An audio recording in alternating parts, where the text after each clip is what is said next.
D.Danubian with you inside of Studio 889. From the land with the Emerald City and the road of yellow brick, I'm honored to be joined by Alan Mingo Jr. and Elijah Ahmad Lewis, stars of the Broadway production The Wiz, respectively The Wiz and the Scarecrow. The show is in town for its 50th anniversary, and the engagement is taking place at Citizens Opera House. Welcome to Studio 889. Thanks for having us. Now, unless living under a tree, a rock, or a house fell on them, most people know about The Wiz, but then again, there's the stage version and the film version. So for both of you, which one were you introduced to first or inspired you the most? I knew of the movie version first, and then doing my research as a artist that I am,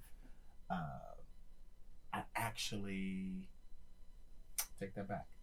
I actually was doing something. I found something on Stephanie Mills, and I found her singing Home, and I was like, "Well, how?" And then I went back and then discovered a whole vault box of the original Broadway production. My mother and grandmother always had the vinyl playings, but I didn't connect that with a stage version. But my introduction was the movie. So it wasn't until I got to college and I saw that and I auditioned for The Wiz that I realized there was an actual stage version. And I expected it to be the movie. Wow. So when I got cast as the Yellow Brick Road, I was kind of mad. What is this? Am I playing a tree? Like, what is exactly? And so I had my professor had to explain to me what it was. There was a stage version, and it's different than the movie. Right. So at first I was a little upset. Yeah. Now, how long have you been on the road with the show? And does a family vibe automatically kick in? Like, what is that like? Talk about that. Well, I've been with the production since January. Got it. And one thing about musical theater, especially touring Broadway production, is you have to trust your colleagues quickly because you're all living and traveling together, you know, and then you have to trust each other in order to be able to authentically tell a story on stage and trust each other in delivering what needs to be delivered. So yeah, for me, starting January. So now, that for was this one. That's 8 months, right? Yeah, for me, I guess my journey started in 23 with the pre-Broadway version. Okay. And then the Broadway version. And then we shut that down for about 3 months and to start the tour. Wow. So it's a long time I've been with this project. But I will also say I didn't think it was going. I was in 2 other versions that were supposed to come to Broadway. One with the Jersey Boys director, the Jersey Boys team, and that was different.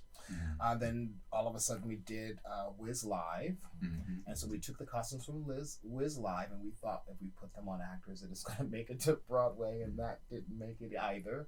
So even when I got cast in this, I didn't believe it until we actually touched the Broadway stage. D.Danubian with you on 88.9. I have the pleasure of being in the studio with Alan Mingo Jr. and Elijah Ahmad Lewis, cast members from the Broadway production The Wiz. Now, when you're on the road, what do you miss most about being home? My bed. I mean, if we're being honest, I always say you gotta give kudos to those who travel a Broadway show. Yes, 8 shows a week anywhere is a feat. Home on Broadway, of course, that is the mecca where people come to see it. But when you're home, you're at home. You can leave the theater and go to your house, your apartment, to your bed, to your bathroom, to your kitchen, to your appliances, to all of your clothes. And when you're on the road, you kind of have to pick up what you can and, you know, kind of live out of a suitcase. You know, trying to figure out where ENTs are, doctors, medical, you know, to try to keep yourself intact to do the show.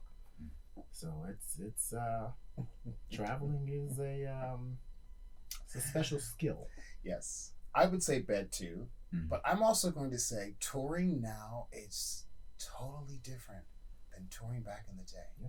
Mm.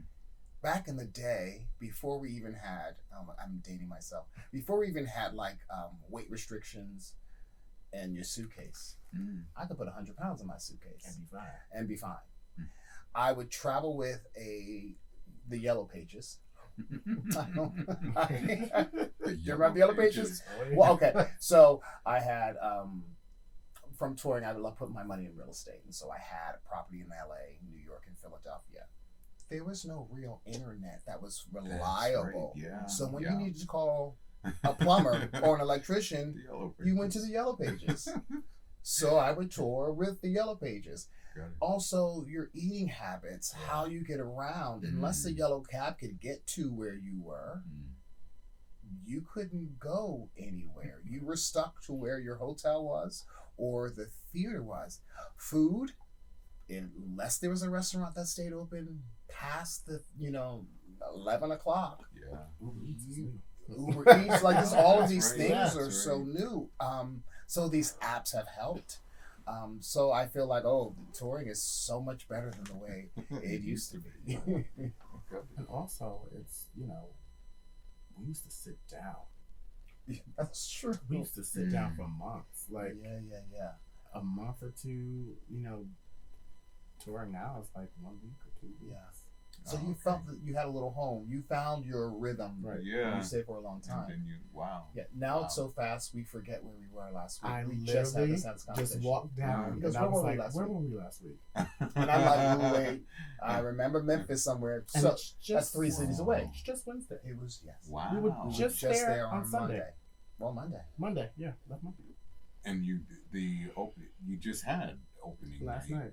Well, today is officially our opening. Oh, okay. So Got some it. shows First that have 2 weeks, sometimes they'll push an opening to a Wednesday.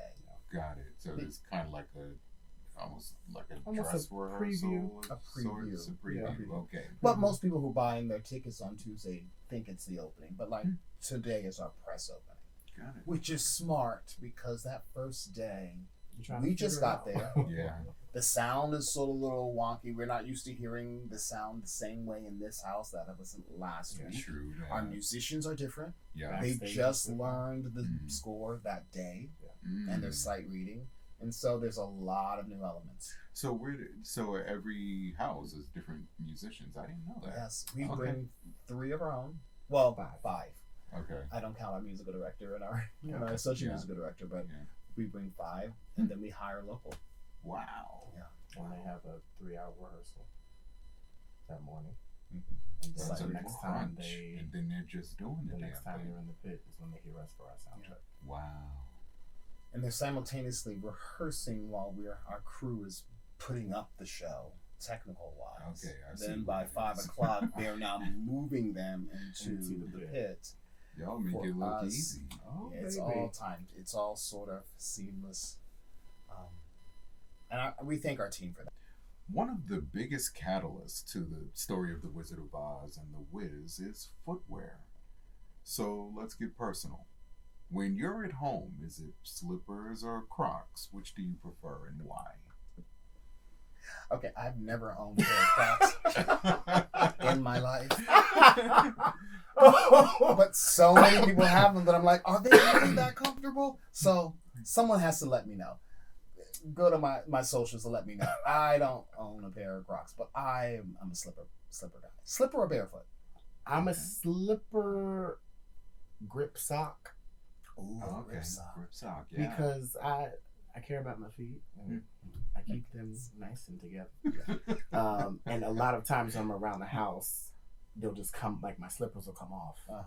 And then I'm like, my feet, and clean my feet again.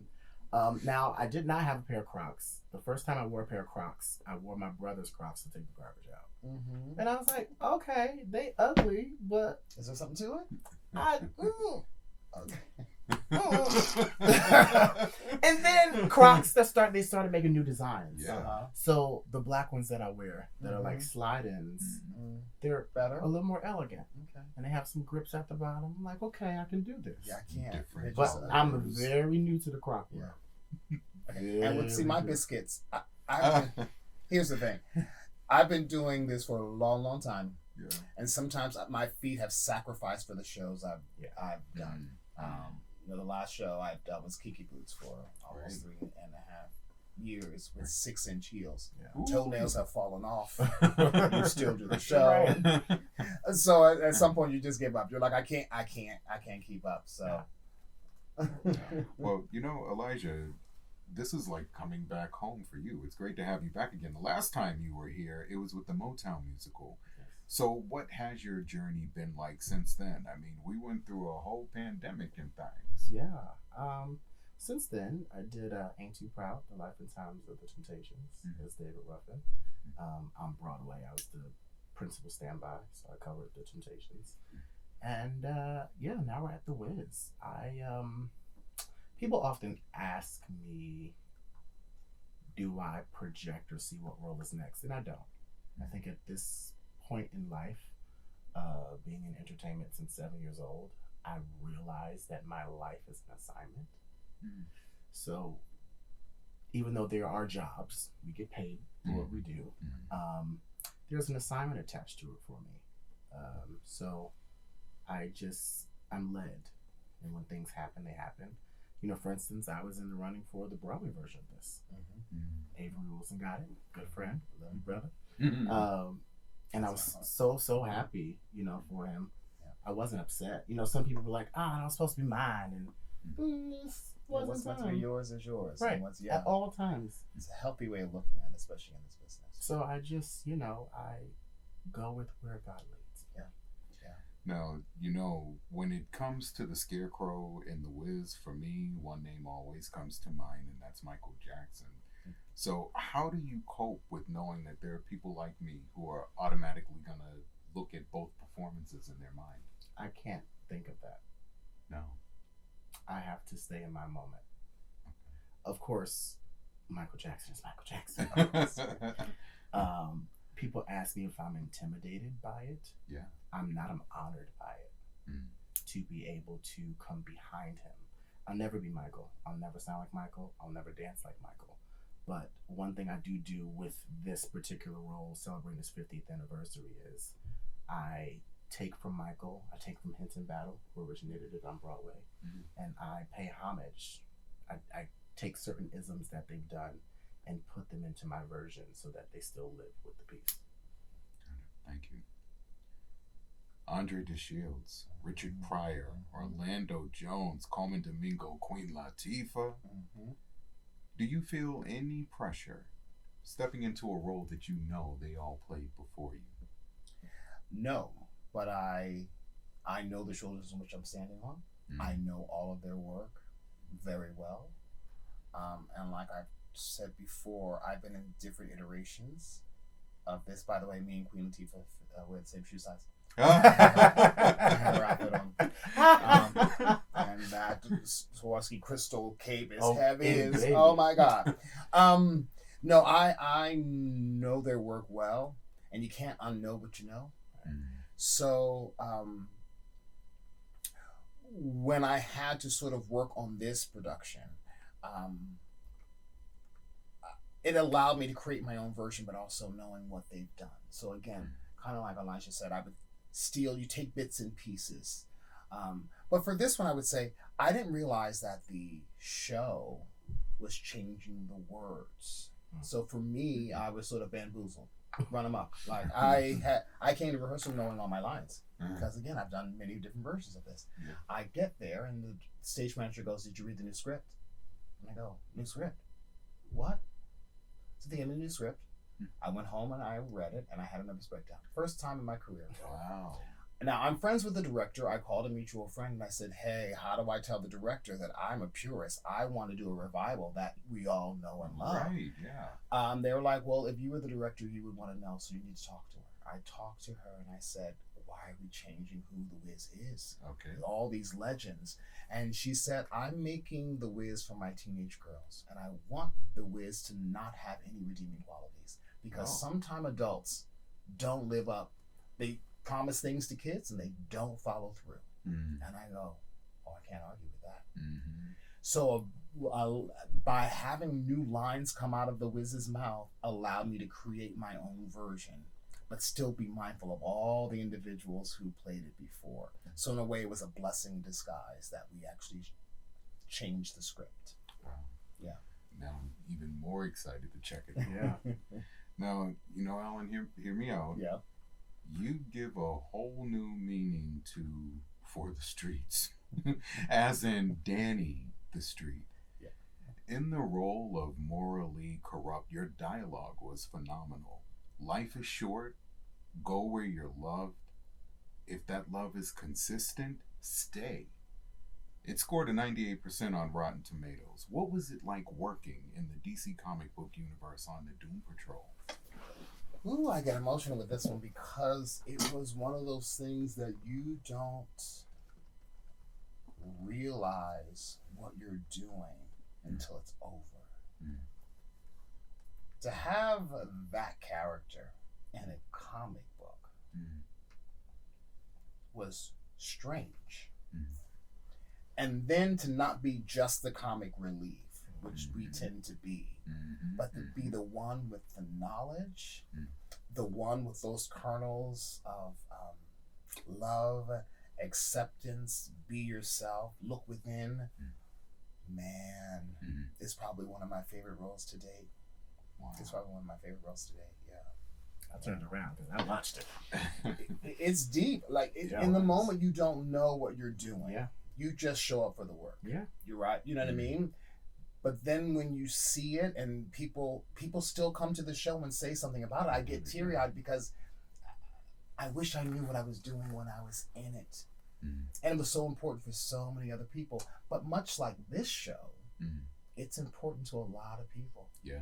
Generations are touched by it, which is why I'm so proud of doing this. When someone goes, my grandmother brought me to the show, now I'm bringing my niece and nephew or my son or daughter, that means a lot. And that's why I say, like, we're vessels in this. Because you never realize after the fact. And I think sometimes if we knew, we'd mess it up. You're right. You're right. But you feel like sometimes I could have been more. I could have given more. I could have felt like I could touch people more. But you're right. Sometimes if you know, you can mess it up. Just be the vessel. Just be present when you're working. And let God do the rest. And you're a great vessel. How has radio, specifically public radio, played a part in your career? Well, my manager and godmother was one of the first pioneers of WBLS, Vi Higginson, on Kiss FM under Frankie Crocker. So coming up with her and knowing that, and then my uncle being JT Taylor from Kool and the Gang, and so my life has been interwoven with radio and music, and it is just one of those mediums that that still holds true. Certain TV has changed, film has changed, and radio has changed too, but it is still one of those mediums that connects and brings everyone together. Both public radio and public television have been instrumental to my life growing up as a kid when I didn't have access to a lot of things. Classical music, the talk radio, all of those things that weren't on the mainstream, that's why it's important. Now, I also know how Europe treats art and how we as Americans, our biggest export is art, yet we don't fund it. Or we're talking about getting rid of it. It's so strange to me. We pull it out of our public schools.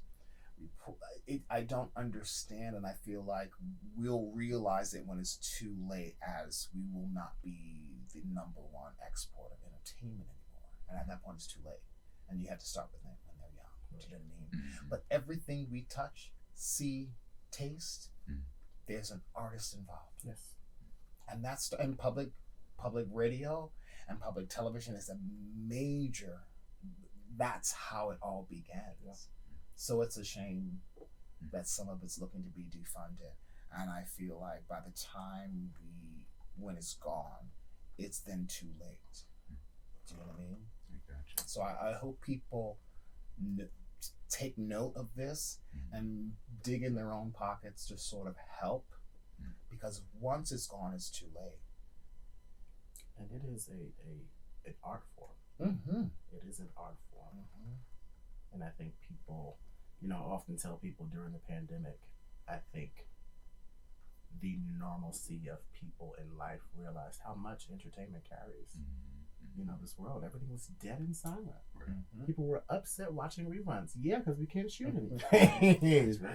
You know? But it goes beyond that. Everything, if you're not into arts, you're still being influenced by an artist. Absolutely. Everything you wear, Absolutely. the sport teams you root for, those uniforms, that stadium, how the TV is shot, the producers behind and the stage managers behind, or the people doing the voiceovers, all of that is art. You walk through a city, architecture, art, your public transportation, your car, art.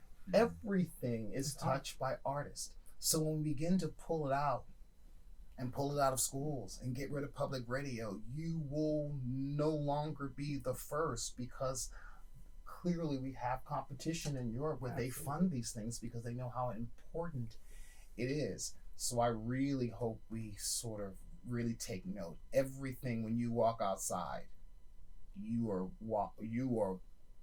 stepping into art. Thank you. Yeah. Thank you for that. I'm sorry, it was long-winded, No, but that it's was good. I'm Yes. passionate about it because, again, I feel like it would be too late. And we've already started doing by saying, we're going to take art out of school, but we'll do football. You're still dealing with artists. Right. True. Now, was it timing for you, or has it all been so intentional that you've been able to be a trailblazer for the LGBTQ community? I think it was a happy accident, but like you say, sometimes you're just a vessel and the work finds you. I'm also like Elijah. When people go, what's the role you want to do next? I don't think that way. Something has led me to do these projects, and they do mean things to me. And when I look behind me, I go, oh my God, that is right. I have done a lot of this type of material. I don't know why. It wasn't conscious. It was, does this piece say something to me? Yeah. But also, there are times when you're like, I need to eat. Absolutely. And this piece is coming at the right time, so thank you, because it's saving me, and not necessarily paying attention to the message, but somehow it fell in line to the other things I've done in my career. And that's just being real. Do you know what I mean? Absolutely. Keep it real. Yeah. I love real talk. You gotta eat. Gotta pay that mortgage. This is the way we, going back to art. This is the way we live. Yeah. Well, I know you've got a very busy schedule, and I want to thank you for being here. I need to have you come back again where you can actually perform. Alan Mingo Jr. and Elijah Ahmad Lewis, members of the Broadway cast of The Wiz, now at the Citizens Opera House. For tickets and information, visit BroadwayInBoston.com. Thank you. Thank you. Thank you.